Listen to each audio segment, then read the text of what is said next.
Alright, today is Genesis 1 through 3, the beginning. In the beginning, God created the heavens and the earth. Now the earth was formless and empty. Darkness was over the surface of the deep, and the Spirit of God was hovering over the waters. And God said, "Let there be light." And there was light. God saw that the light was good, and he separated the light from the darkness. God called the light day, and the darkness he called night. And there was evening, and there was morning, the first day. And God said, "Let there be a vault between the waters to separate water from water." So God made the vault, and separated the water under the vault from the water above it. And it was so. God called the vault sky, and there was evening, and there was morning, the second day.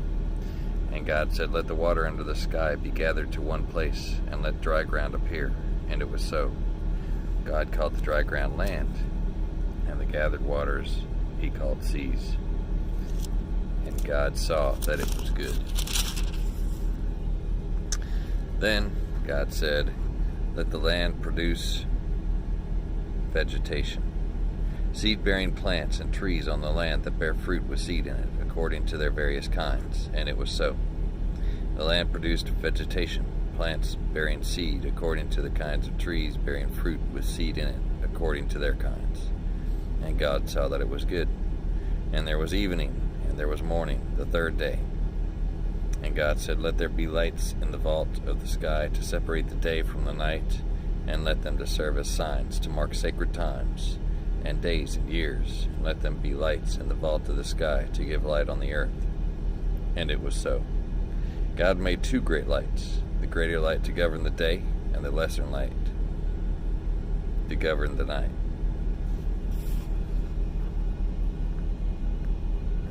The dark. He also made the stars. God set them in the vault of the sky to give light on the earth, to govern the day and the night, and to separate the light from the darkness. And God saw that it was good. And there was evening, and there was morning, the fourth day. And God said, "Let the water teem with living creatures, and let birds fly above the earth across the vault of the sky." So God created the great creatures of the sea, and every living thing with which the water teems, and that moves about in it, according to their kinds, and every winged bird according to its kind. And God saw that it was good. God blessed them and said, "Be fruitful and increase in number, and fill the water in the seas, and let the birds increase on the earth." And there was evening, and there was morning, the fifth day. And God said, "Let the land produce living creatures according to their kinds, the livestock, the creatures that move along the ground, and the wild animals, each according to its kind." And it was so. God made the wild animals according to their kinds, the livestock according to their kinds, and all the creatures that move along the ground according to their kinds. And God saw that it was good. Then God said, "Let us make mankind in our image, in our likeness, so that they may rule over the fish in the sea and the birds in the sky, over the livestock and all the wild animals, and over all the creatures that move along the ground." So God created mankind in his own image. In the image of God he created them, male and female he created them. God blessed them and said to them, "Be fruitful and increase in number. Fill the earth and subdue it. Rule over the fish in the sea and the birds in the sky, and over every living creature that moves on the ground." Then God said, "I give you every seed-bearing plant on the face of the whole earth, and every tree that has fruit with seed in it. It will be yours for food. And to all the beasts of the earth, and all the birds in the sky, and all the creatures that move along the ground, everything that has the breath of life in it, I give every green plant for food." And it was so. God saw all that he had made, and it was very good. And there was evening, and there was morning, the sixth day. Genesis 2. Thus the heavens and the earth were completed in all their vast array. By the seventh day, God had finished the work he had been doing. So on the seventh day he rested from all his work. And then God blessed the seventh day and made it holy, because on it he rested from all the work of creating that he had done. Adam and Eve. This is the account of the heavens and the earth when they were created, when the Lord God made the earth and the heavens. Now no shrub had yet appeared on the earth, and no plant had yet sprung up, For the Lord God had not sent rain on the earth, and there was no one to work the ground, but streams came up from the earth and watered the whole surface of the ground. Then the Lord God formed a man from the dust of the ground, and breathed into his nostrils the breath of life, and the man became a living being. Now the Lord God had planted a garden in the east, in Eden. There he put the man he had formed. The Lord God made all kinds of trees grow out of the ground, trees that were pleasing to the eye and good for food. In the middle of the garden were the tree of life and the tree of knowledge of good and evil. A river watering the garden flowed from Eden. From there it was separated into 4 headwaters. The name of the first is the Pishon. It winds through the entire land of Havilah, where there is gold. The gold of that land is good. Automatic resin and onyx are also there. The name of the second river is Gihon. It winds through the entire land of Cush. The name of the river is Tigris. It runs along the east side of Ashur. And the fourth river is the Euphrates. The Lord God took the man and put him in the Garden of Eden to work it and take care of it. And the Lord God commanded the man, "You are free to eat from any tree in the garden, but you must not eat from the tree of the knowledge of good and evil. For when you eat from it, you will certainly die." The Lord God said, "It is not good for the man to be alone. I will make a helper suitable for him." Now the Lord God had formed out of the ground all the wild animals and all the birds in the sky. He brought them to the man to see what he would name them. And whatever the man called each living creature, that was its name. So the man gave names to all the livestock, the birds in the sky, and all the wild animals. But for Adam, no suitable helper was found. So the Lord God caused the man to fall into a deep sleep, and while he was sleeping, he took one of the man's ribs and then closed up the place with flesh.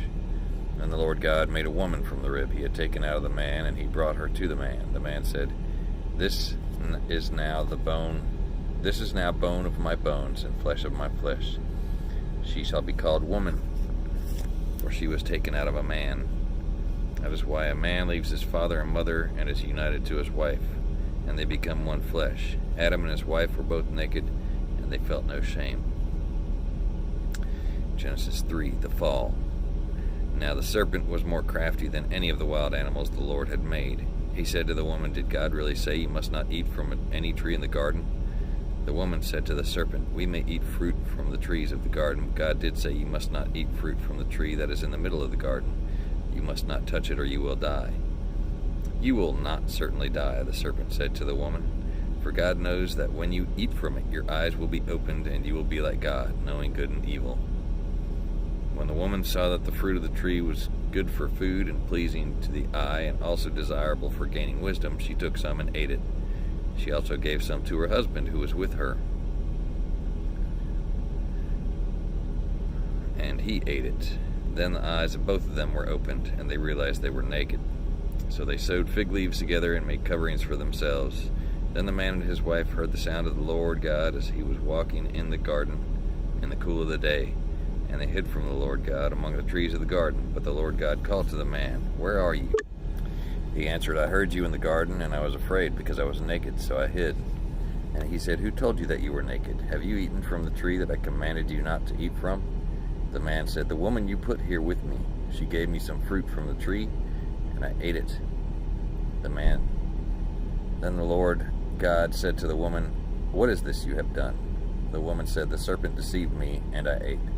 So the Lord God said to the serpent, "Because you have done this, cursed are you above all livestock and all wild animals. You will crawl on your belly, and you will eat dust all the days of your life. And I will put enmity between you and the woman, and between your offspring and hers. He will crush your head, and you will strike his heel." To the woman he said, "I will make your pains in childbearing very severe. With painful labor you will give birth to children. Your desire will be for your husband, and he will rule over you." To Adam he said, "Because you listened to your wife and ate fruit from the tree about which I commanded you, you must not eat from it. Cursed is the ground because of you. Through painful toil you will eat food from it all the days of your life. It will produce thorns and thistles for you, and you will eat the plants of the field. by the sweat of your brow. You will eat your food until you return to the ground, since from it you were taken. For dust you are, and to dust you will return. Adam named his wife Eve, because he would become the mother of all living. The Lord God made the garments of skin for Adam and his wife and clothed them. And the Lord God said, "The man has now become like one of us, knowing good and evil. He must not be allowed to reach out his hand and take also from the tree of life and eat and live forever." So the Lord God banished him from the Garden of Eden to work the ground from which he had been taken. After he drove the man out, he placed on the east side of the Garden of Eden cherubim and a flaming sword flashing back and forth to guard the way to the tree of life.